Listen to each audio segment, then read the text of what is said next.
प्रेम से बोलिए शंकर भगवान की जय। मैया गौरा पार्वती की जय। गणपति ललनमा की जय। सच्चे दरबार की जय। हर हर महादेव, घर घर महादेव। देवों का देव महादेव जी के चरणों में प्रणाम करती हूँ। मेरा प्रणाम स्वीकार करें। गुरु भाई बहना, मैं एक कथा सुनाने जा रही हूँ। इस कथा को पूरा सुनिए और हर जानिए। आदि नहीं आदि सुनने में शिव गुरु का अपमानित होती है, पूरा सुनने में ज्ञान होती है। इसलिए कथा को पूरा सुनिए और रहस्य जानिए। हर हर महादेव, घर घर महादेव। गुरु भाई बहना, एक राजा थे और एक रानी थी। राजा साहब का 2 बेटी थी। राजा साहब का 2 बेटी थी। एक का नाम पूर्णिमा और एक का नाम परिवा। दोनों बहनें थी। राजा साहब दोनों बेटी से अपने बड़े प्यार करते थे। गुरु भाई बहना, पूर्णिमा जो थी बड़ी पूजा पाठ किया करती थी और परिवा जो थी, परिवा कोई पूजा पाठ नहीं करती थी। परिवा जो थी अपने माता पिता के लाड प्यार में रहती थी और पूर्णिमा बहुत पूजा पाठ करती थी, घर के पूरे काम करती थी। गुरु भाई बहना, समय बीतता गया और पूर्णिमा जो थी 8 साल की हुई और परिवा जो थी 5 साल की। और राजा की पत्नी इस दुनिया से चल बसी। जब राजा की पत्नी इस दुनिया से चल बसी तो राजा साहब बड़े दुखी रहने लगे। अपने पुत्री के साथ बड़ा मुश्किल से जीवन बिता रहे थे।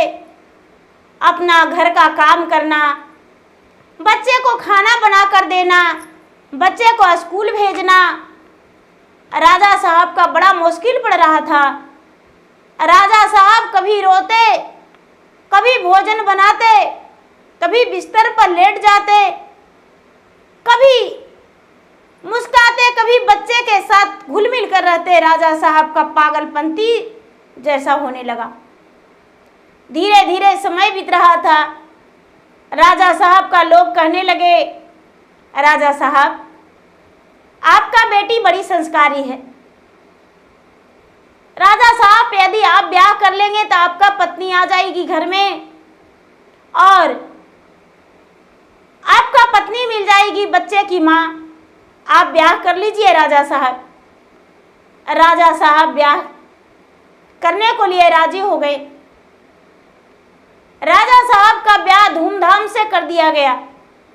राजा साहब जब ब्याह करके आए, अपने पत्नी को घर में लेकर आए तो राजा साहब अपने बच्चे का प्यार खो ही दिए।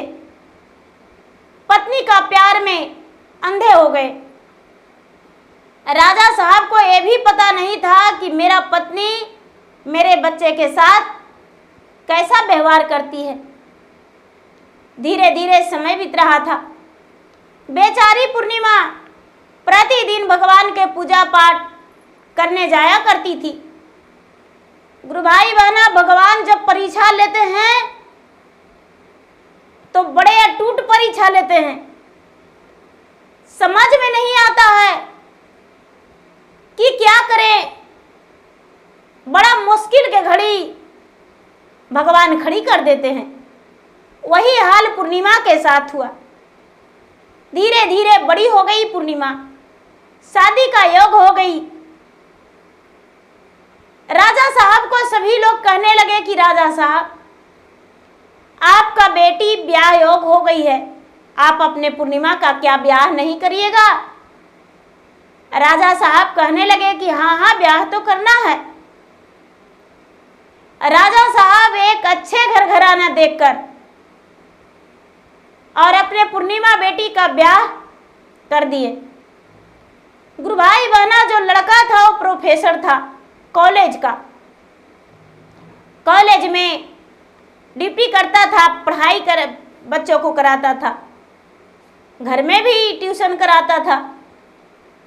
राजा जो उस लड़के को देखे तो लगा कि मेरा जो बेटी है पूर्णिमा बड़ी खुश रहेगी।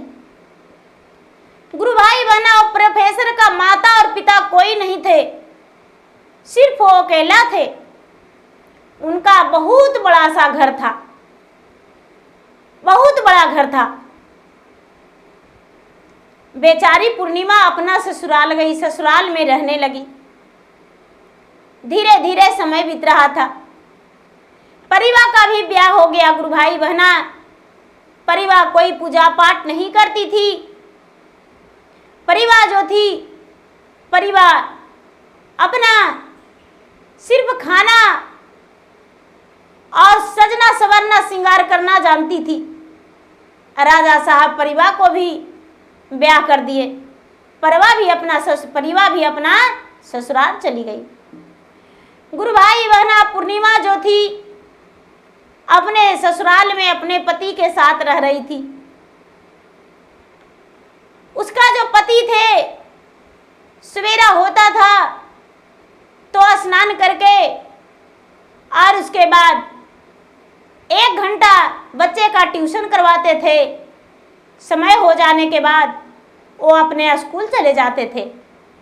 पूर्णिमा जो थी बड़े प्रेम से सुबह उठकर घर के साफ सफाई करके, घर के काम पटा के, भोजन बना के, स्नान करके, और मंदिर दूर पड़ता था गुरु भाई बहना, तो थाल सजा के, थाल को छुपा के और मंदिर जाया करती थी। मंदिर में एक पुजारी रहते थे। पुजारी बाबा का भी एक बेटी थी। पुजारी बाबा अपने बेटी के बारे में पूर्णिमा से बात किया करते थे और अपने बेटी के बारे में भी कहते थे कि बेटी, मेरा बेटी जो है बिल्कुल तुम्हारी जैसी है। पुजारी बाबा नौजवान हट्टे कट्टे थे, बड़े सुंदर थे, नेक दिल के थे। अब प्रतिदिन बेचारी पूर्णिमा पुजारी बाबा से बातें करती थी। धीरे धीरे समय बीत रहा था। एक दिन का बात है गुरु भाई बहना कि उसके पति, रविवार का दिन था, छुट्टी में घर में थे और बेचारी पूर्णिमा स्नान ध्यान करके, सारा काम घर के करके, स्नान ध्यान करके, पूजा पाठ के थाली सजाई और मंदिर चली गई। उसके पति अपने पत्नी पे शक किए कि अरे मेरा पत्नी कहाँ जाती है, हर रविवार को हम घर में रहते हैं तो किसके लिए भोजन लेकर जाती है छुपा के, और पीछा कर दिए अपने पत्नी के। पत्नी जो थी गुरु भाई बहना बेचारी मंदिर गई और मंदिर में जाकर भगवान के चरण को धोई, पूजा पाठ की, पुजारी बाबा से बातें करने लगी। पति जो थे छुप के दूर से देख रहे थे। पति तो नजदीक गए ही नहीं कि देखती कि मंदिर में पूजा करती है मेरा पत्नी, पुजारी बाबा से कोई गलत व्यवहार नहीं करती है। पूर्णिमा जो थी पूजा पाठ करके घर आई। उसके पति कहते हैं, उसका पति का नाम कोमल था। कोमल कहते हैं कि अरे तुम कहाँ गई थी, मंदिर में क्या कर रही थी, तुम बदचलन हो, हम तुम्हारे साथ नहीं रहेंगे। बेचारी पूर्णिमा का जी घबरा गया। कहती है कि स्वामीनाथ ऐसा कोई बात नहीं, बस मैं तो पुजारी बाबा से 2 बातें कर लेती हूँ, अपना बेटी के बारे में बातचीत करते रहते हैं। प्रोफेसर कोमल कहते हैं कि नहीं नहीं, हम तुम्हारे साथ नहीं रहना चाहते हैं, हम तुमसे तिलाक चाहते हैं, हम तुम्हें छोड़ देंगे। गुरु भाई बहना, कई दिन तक दोनों में ऐसा ही चलते रहा। एक दिन तो हद ही कर दिए कोमल अपने पत्नी के साथ, मारपीट कर दिए और मारपीट करके इसको हाथ पकड़ के और घर से बाहर कर दिए। बेचारी कुछ नहीं ली, अपना भगवान भोलेनाथ का तस्वीर ले ली और जो पूजा ले जाती थी थाल पूजा करने को लिए वो थाल ले ली और लोटा ले ली और अपने दहलीज को गोड़ लग के और घर से निकल गई। घर से निकल के गुरु भाई बहना बाजार में गई। बाजार जाकर एक बस धर के बहुत दूर चली गई।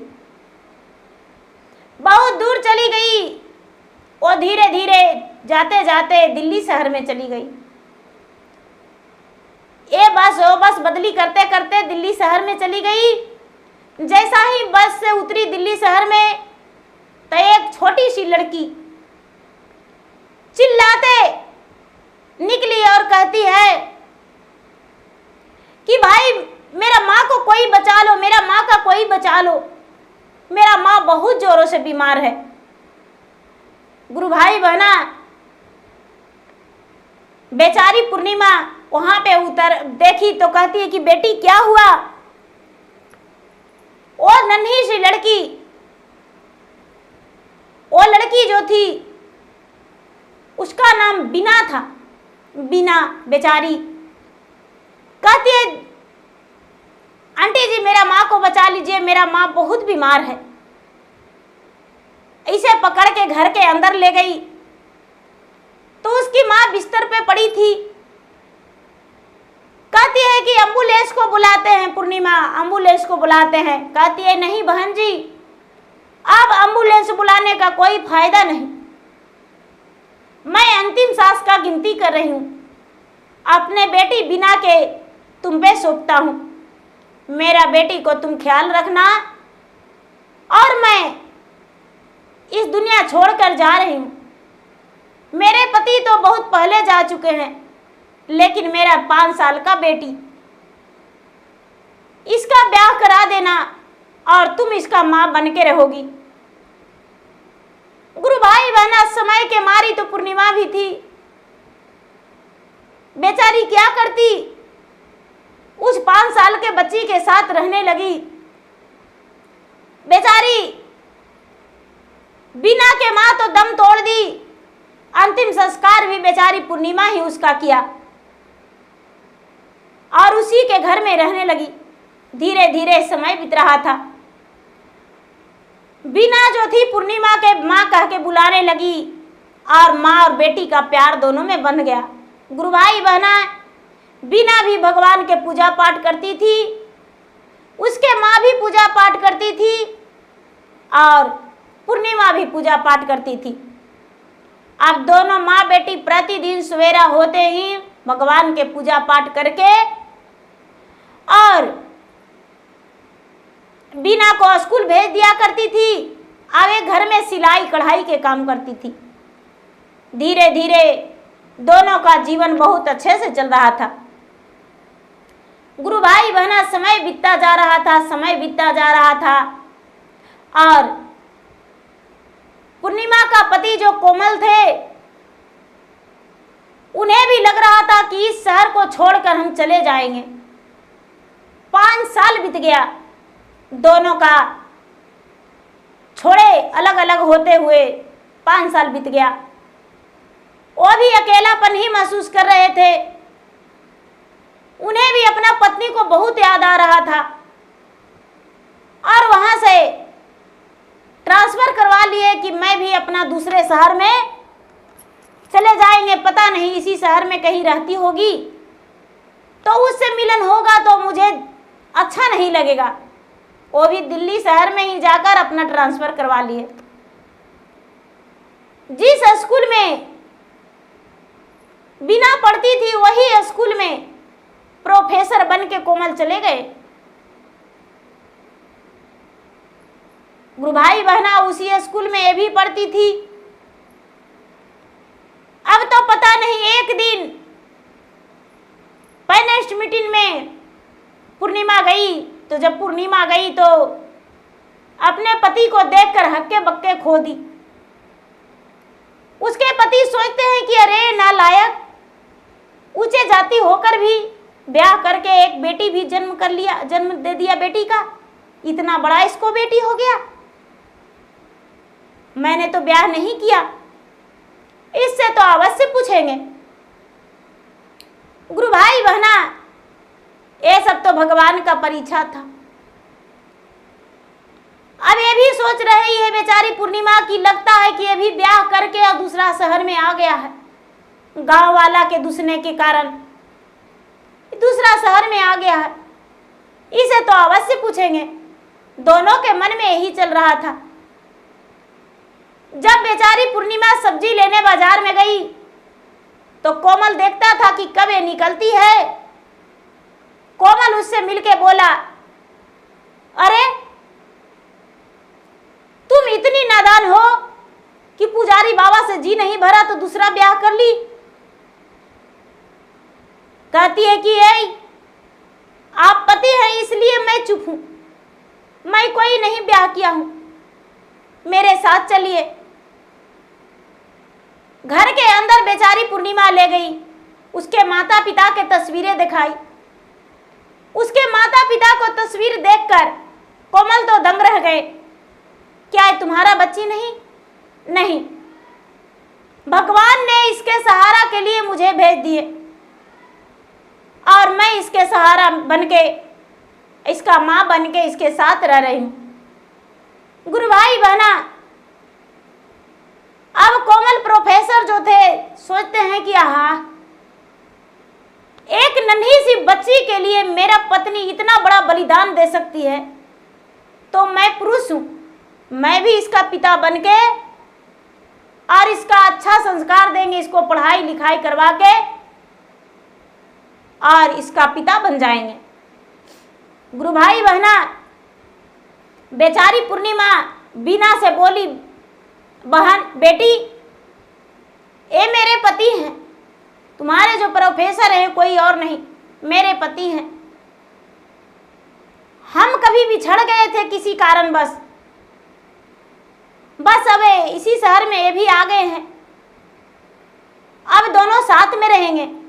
बीना अपने पिता को पाकर बड़ी प्रसन्न हो गई और सब सखी सहेलियां से कहने लगी, मेरे पिता जो तो मुझे छोड़कर चले गए, मैं तो अपने पिता को शकल तक याद नहीं, लेकिन मेरे पिता जो नए वाले हैं मुझे बहुत प्यार करते हैं। गुरु भाई बहना, एक अनाथ लड़की के माता पिता भगवान भेज दिए, अनाथ तो उसे बना दिए, लेकिन उसके माता पिता बनाकर उसके घर में भेज दिए। बीना जब बड़ी हुई तो गुरु भाई बहना, पूर्णिमा और कोमल दोनों मिलकर उसके धूमधाम से ब्याह का तैयारी किए।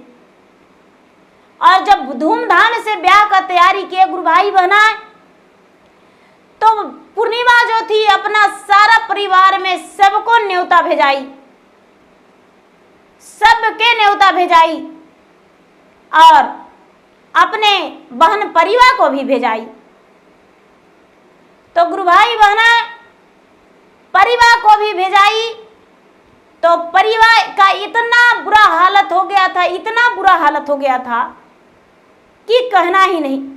क्योंकि पूर्णिमा को देखकर बार बार ये परिवार मजाक उड़ाया करती थी।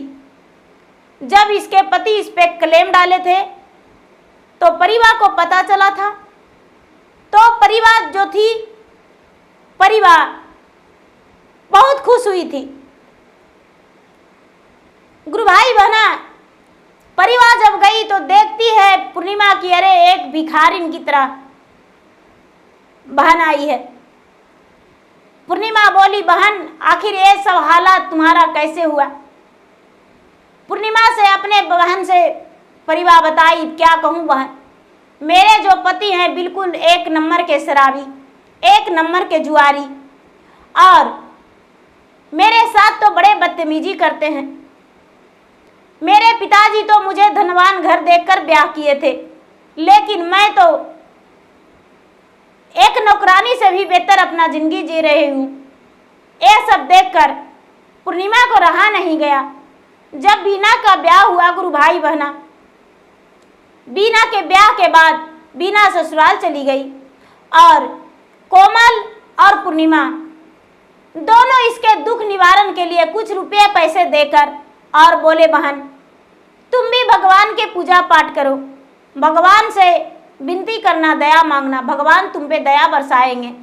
तुम्हारे पति का बुद्धि दिमाग ठीक हो जाएगा, नशे और जुआ छोड़ देंगे और तुम्हें अच्छे से रखने लगेंगे। गुरु भाई बहना, परिवा जो थी, परिवा अपना घर लौटी।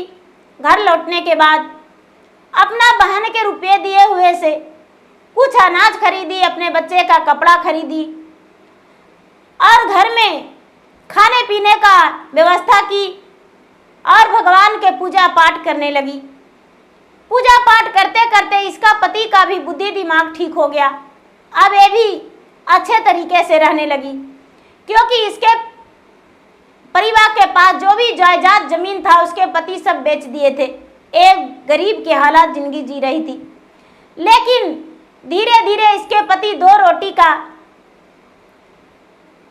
उन्नति करने लगे, मेहनत करने लगे और बेचारी धीरे धीरे मजदूरी ही सही लेकिन अच्छा से कमाने खाने लगी। उधर क्या होता है गुरु भाई बहना, पूर्णिमा भी बेचारी अपना घर बसा ली और कुछ दिन के बाद उनका भी 1-2 बच्चे हो गए और खुशहाल जीवन बिताने लगे। तो गुरु भाई बहना, महादेव अपने भक्त से बहुत बड़ा परीक्षा लेते हैं।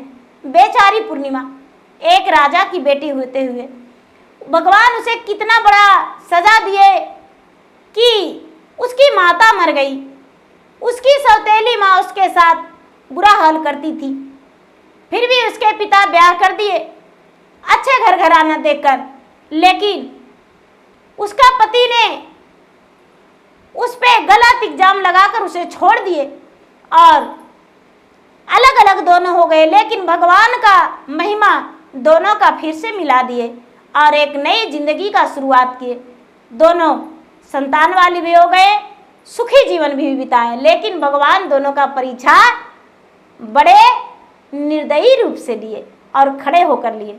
तो गुरु भाई बहना, भगवान अपने भक्त के साथ परीक्षा जरूर लेते हैं, लेकिन गड्ढे में नहीं गिराते हैं। भगवान उसे जीने के लिए सहारा भी भेज देते हैं। बेचारी बिना के माता पिता तो मर गए, लेकिन उसके माता पिता को रूप में दूसरे माता पिता को भेज दिए। तो गुरु भाई बहना, मेरा वीडियो अच्छा लगे तो मेरे वीडियो का लाइक करें, शेयर करें। चैनल पर यदि नए हैं तो चैनल का सब्सक्राइब करें, बेल आइकन घंटे को दबाएं, जो कि मेरा वीडियो का नोटिफिकेशन सबसे पहले आपके पास जाए और आप मेरा वीडियो का सुन सके, देख सके और लाभ उठाए। धन्यवाद। हर हर महादेव, घर घर महादेव।